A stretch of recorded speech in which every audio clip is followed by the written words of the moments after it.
Hi dears, എല്ലാവർക്കും splendid ഡേയ്സിൻ്റെ പുതിയൊരു വീഡിയോയിലേക്ക് സ്വാഗതം. ഇന്ന് നമ്മൾ പറയാൻ പോകുന്നത് ഫിലോഡെൻഡ്രോൺ എന്ന പേരുള്ള ഈ ഒരു ചെടിയെ പറ്റിയാണ്. 300-ൽ പരം വെറൈറ്റീസ് ഉള്ള ഫിലോഡെൻഡ്രോൺ ചെടിയുടെ ഏറ്റവും കോമൺ ആയിട്ടുള്ള ഒരു വെറൈറ്റിയാണിത്. ബേർലെ മാക്സ് എന്നാണ് ഇതറിയപ്പെടുന്നത്. ഗാർഡനിങ് ഇഷ്ടപ്പെടുന്ന ഒരുവിധം എല്ലാവരുടെ വീടുകളിലും ഉണ്ടാവും ഇങ്ങനൊരു വെറൈറ്റി. നമുക്ക് ഈ പ്ലാന്റിനെ പറ്റി ഡീറ്റെയിൽ ആയി നോക്കാം.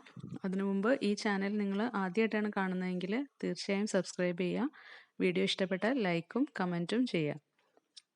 അപ്പോൾ ഈ ഒരു പ്ലാന്റ് എന്ന് പറഞ്ഞിട്ടുണ്ടെങ്കിൽ വളരെ ഈസി ആയിട്ട് നമുക്ക് പ്രൊപ്പഗേറ്റ് ചെയ്യാനും കെയർ ചെയ്യാനും പറ്റുന്ന ഒരു പ്ലാന്റ് ആണ്. നല്ല ബുഷി ആയിട്ട് വളരുന്ന ഒരു തരം പ്ലാന്റ് ആണിത്. ഇൻഡോർ പ്ലാന്റ് ആണ് ആക്ച്വലി, പക്ഷെ നമുക്ക് ഔട്ട്ഡോറിലും വെക്കാം. ഔട്ട്ഡോറിൽ വെക്കുമ്പോൾ ഷെയ്ഡിൽ വെക്കാൻ ശ്രദ്ധിക്കണം. അതാണ് ഞാൻ നിങ്ങൾക്ക് കാണിച്ചു തരുന്നത്. ഇതല്പം വെയിലത്തായിരുന്നു, അതിൻ്റെ ഇലയൊക്കെ മഞ്ഞിച്ചു പോകുന്നതും ഇലകൾ ഡാമേജ് വരുന്നതൊക്കെ ഇത് അധികം വെയിൽ കൊള്ളുമ്പോഴാണ് സംഭവിക്കുന്നത്. ഇനി നമുക്കിത് ഇൻഡോറിൽ വെച്ചിരിക്കുന്നതൊക്കെ നോക്കാം. ഔട്ട്ഡോറിൽ വെച്ചിരിക്കുന്ന ലീഫിനേക്കാളും ഡിഫറൻസ് ഉണ്ട്. അതിൻ്റെ ഗ്ലൈസിങ്ങിലാണെങ്കിലും കളറിനേക്കാളും ഇൻഡോറിൽ നമുക്കൊരു ചെറിയ കട്ടിങ് എങ്ങനത്തെ പോട്ടിൽ വേണമെങ്കിലും വെക്കാൻ പറ്റും. ഇതൊരു ബോട്ടിൽ കട്ട് ചെയ്തിട്ടാണ് ഞാൻ വെച്ചിട്ടുള്ളത്. അകത്ത് വെക്കുന്ന ചെടികൾ അല്ലെങ്കിൽ നമ്മൾ ബാൽക്കണിയിൽ വെക്കുന്ന ചെടികളുടെ ലീഫിന് പുറത്ത് നിൽക്കുന്ന ലീഫിനേക്കാളും അല്പം വലിപ്പം കുറവായിരിക്കും, പക്ഷേ നല്ല ഗ്രീനിഷ് കളറായിരിക്കും. ഇനി ഞാൻ നിങ്ങൾക്ക് ഇതിൻ്റെ വേരൊക്കെ ഒന്ന് കാണിച്ചു തരാം. നന്നായിട്ട് വേര് പടർന്ന് പിടിക്കുന്ന തരം ചെടിയാണിത്.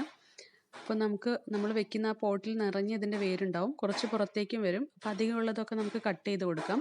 അപ്പോൾ വേരുകൾക്കിടയിലൂടെ ഇങ്ങനെ നമുക്ക് കല്ലുകളൊക്കെ വെച്ച് കൊടുക്കുമ്പോൾ നല്ല ഭംഗിയായിട്ട് നമുക്കിത് ലാൻഡ്സ്കേപ്പ് ചെയ്യാൻ പറ്റും. ഇതും അങ്ങനെ തന്നെയാണ്, ഒരു കട്ടിങ് എടുത്ത് വെച്ചിട്ട് ഉണ്ടാക്കിയതാണ്. മദർ പ്ലാന്റിൽ നിന്ന് ഒരു 10-15 ഡിഫറെൻ്റ് ആയിട്ടുള്ള പോട്ടിൽ നമ്മളിത് ഉണ്ടാക്കിയിട്ടുണ്ട്.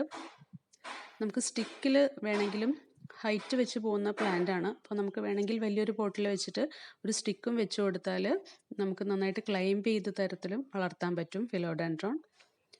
അങ്ങനെ നമ്മുടെ അഭിരുചിക്ക് അനുസരിച്ച് പല രീതിയിൽ നമുക്ക് ചെയ്യാം. ഇതൊരു മിനിയേച്ചറാക്കി വെച്ചിട്ടുള്ള ഒരു രൂപമാണ്.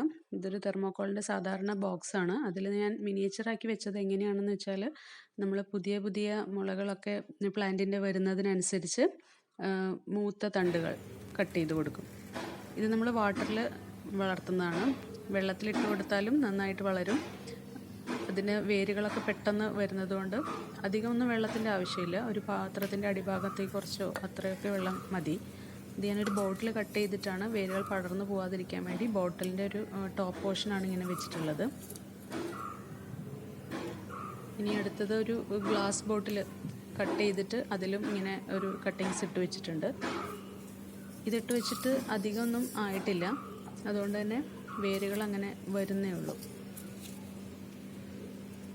ഒരു വേര് നല്ലൊരു ഹെൽത്തിയായ ഒരു വേരാണുള്ളത്. പുതിയ മുളകൾ വരുന്നുണ്ട്. പിന്നെ നമുക്ക് ഹാങ് ചെയ്തിട്ടിട്ടും വളർത്താൻ പറ്റും. ഹാങ്ങിങ്ങിലും വെച്ചിട്ട് ഒരു മാസമൊക്കെ ആയിട്ടുള്ളൂ. അപ്പോൾ അത് നന്നായിട്ട് ബുഷിയായിട്ട് വളരുകയാണെങ്കിൽ ഈ പോട്ടൊക്കെ കവർ ചെയ്യുന്ന നല്ല ഹെൽത്തി ആയിട്ട് ബുഷിയായിട്ട് പോട്ടൊന്നും കാണാത്ത വിധത്തിൽ വളരും. അപ്പോൾ നല്ല ഭംഗിയായിരിക്കും കാണാൻ. ഇതിൻ്റെ പ്രൊപ്പഗേഷൻ ആൻഡ് കെയർ എന്ന് പറഞ്ഞാൽ വളരെ ഈസിയാണ്. പ്രൊപ്പഗേറ്റ് ചെയ്യാനായിട്ട് നമ്മളൊരു തണ്ട് കട്ട് ചെയ്തെടുക്കണം. അതിൽ 1-2 വേരുകളുള്ള പുതിയ മുളകളുമുള്ള തണ്ടുകളാണെങ്കിൽ കുറച്ചുകൂടെ നല്ലത്. അപ്പോൾ അങ്ങനത്തെ ഒരു തണ്ട് വെച്ചിട്ട് തന്നെ നമുക്ക് ഇഷ്ടം പോലെ പ്ലാന്റുകൾ ഉണ്ടാക്കിയെടുക്കാൻ പറ്റും. അപ്പോൾ എടുക്കുമ്പോൾ നമ്മൾ ശ്രദ്ധിക്കുക, ഏതെങ്കിലും ഒരു വശത്തുനിന്ന് മാത്രം എടുക്കുക, അല്ലെങ്കിൽ നമ്മുടെ ചെടിയുടെ ആ ബുഷിനെസ് അങ്ങോട്ട് പോവും. അപ്പോൾ ഇങ്ങനെ ഒരു കട്ടിങ് എടുക്കാം. നമുക്ക് നടുന്നത് നോക്കാം. ഞാൻ എടുത്തിരിക്കുന്ന കട്ടിങ് ഇതാണ്. 1-2 വേരുകളും പുതിയ മുളകളും ഒക്കെ ഉണ്ട്. അപ്പോൾ പോട്ടിൽ നമ്മൾ ആദ്യം ഹോളിൽ ഓടിൻ്റെ കഷ്ണങ്ങൾ വെച്ച് കൊടുത്തിട്ടുണ്ട്. ഇനി നമ്മൾ പോട്ടിംഗ് മിക്സ്ചർ എന്ന് പറയാൻ പറ്റില്ല, ഞാൻ വെറും മണ്ണ് മാത്രമേ എടുത്തിട്ടുള്ളൂ. വേണമെങ്കിൽ നിങ്ങൾക്ക് ചാണകപ്പൊടിയോ അല്ലെങ്കിൽ കൊക്കോപീറ്റോ ഒക്കെ ചേർത്ത് കൊടുക്കാവുന്നതാണ്. ഞാൻ മണ്ണ് മാത്രം എടുക്കാൻ കാരണം എന്താണെന്ന് വെച്ചാൽ, വെറും മണ്ണിലാണെങ്കിലും നന്നായിട്ട് വളരുന്ന ഒരു ചെടിയാണ് ഈ ഫിലോഡെൻഡ്രോൻ്റെ ബേർലി മാക്സ് എന്ന് പറയുന്ന ഈ വിഭാഗം. അപ്പോൾ ചാണകപ്പൊടി വേണമെങ്കിൽ ചേർത്ത് കൊടുക്കാം. ഇപ്പോൾ തുടക്കക്കാർക്കൊക്കെ ആണെങ്കിൽ മണ്ണിൽ തന്നെ നട്ട് വളർത്താൻ പറ്റുന്ന ഒരു ചെടിയാണെന്ന് കാണിക്കാൻ വേണ്ടിയിട്ടാണ് ഇങ്ങനെ. അപ്പോൾ നമ്മൾ ഒരു പകുതി വരെ, പോട്ടിൻ്റെ പകുതി വരെ മണ്ണ് നിറച്ച് കൊടുത്തു. നടുവിലൊരു ഹോൾ ഉണ്ടാക്കുക കൈകൊണ്ട്. എന്നിട്ട് അതിൽ നമുക്ക് ഈ കട്ടിങ്സ് വെച്ച് കൊടുക്കാം. വെക്കുമ്പോൾ വേര് ഭാഗം നേരെ താഴേക്ക് പോകുന്ന രീതിയിൽ വെക്കുക. സൈഡിൽ കൂടിയൊക്കെ വീണ്ടും വീണ്ടും വേരുകൾ വരും. എന്നാലും ഇതിന് പ്രത്യേകിച്ചൊരു തായ് വേരിൻ്റെ ആവശ്യമൊന്നുമില്ല. ഉള്ള വേര് നടുവിൽ, അടിയിലുള്ള വേര് നേരെ അടിയിലേക്ക് പോകുന്നതായിരിക്കും. അപ്പോൾ വശത്തൂടെ വേറെ പുതിയ വേരുകളും വന്നോളും. ഇനി മണ്ണൊന്ന് അമർത്തി കൊടുക്കുക. ബാക്കി മണ്ണ് നമുക്കതിൻ്റെ സൈഡിൽ കൂടെ ഇട്ട് കൊടുക്കുക. പിന്നെ ഈ ചെടിയുടെ വാട്ടറിങ്ങിനെ പറ്റി പറയുകയാണെങ്കിൽ അങ്ങനെ നിർബന്ധമായും ദിവസവും വെള്ളമൊഴിച്ച് കൊടുക്കണമെന്നൊന്നുമില്ല. ഒരു 4-5 ദിവസം നമ്മൾ നനച്ചില്ലെങ്കിലും ഒന്നും സംഭവിക്കില്ല. ഒരു ചെടിക്ക് ഇലകൾക്ക് വാട്ടോ അങ്ങനെ എന്തെങ്കിലും തോന്നുമ്പോൾ നമുക്ക് വെള്ളമൊഴിച്ച് കൊടുത്താലും മതി. പിന്നെ എപ്പോഴും വെള്ളമൊഴിച്ച് കൊടുക്കുമ്പോൾ നന്നായിട്ട് ഡ്രെയിൻ ചെയ്ത് പോകുന്നുണ്ടോ വെള്ളം എന്ന് നോക്കണം. അങ്ങനെ ഉറച്ചു പോകുന്ന മണ്ണാണെങ്കിൽ കുറച്ച് മണലും കൂടി ചേർത്തിട്ട് വേണം നിങ്ങൾ നടാൻ. പിന്നെ നടുമ്പോൾ ഈ നമ്മുടെ മുള ഭാഗം മുകളിലേക്ക് വരുന്ന രീതിയിൽ നടണം.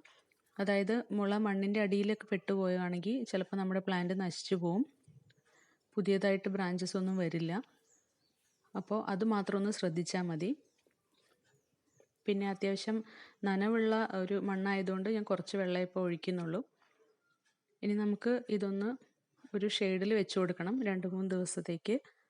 നന്നായിട്ടൊന്ന് പിടിച്ചതിന് ശേഷം നമുക്ക് എവിടെ വേണമെങ്കിലും വെച്ച് കൊടുക്കാം. അപ്പോൾ എല്ലാവരും ഈ ചെടി ഒന്ന് നട്ടു നോക്കണം. ഒരു കട്ടിങ്സ് കിട്ടിയാൽ തന്നെ നമുക്ക് ഒരുപാട് പ്ലാന്റ് ഉണ്ടാക്കിയെടുക്കാൻ പറ്റും. അപ്പോൾ ഈ വീഡിയോ നിങ്ങൾക്ക് ഇഷ്ടപ്പെട്ടാൽ തീർച്ചയായും ലൈക്ക് ചെയ്യുക. അപ്പോൾ താങ്ക്സ് ഫോർ വാച്ചിങ്.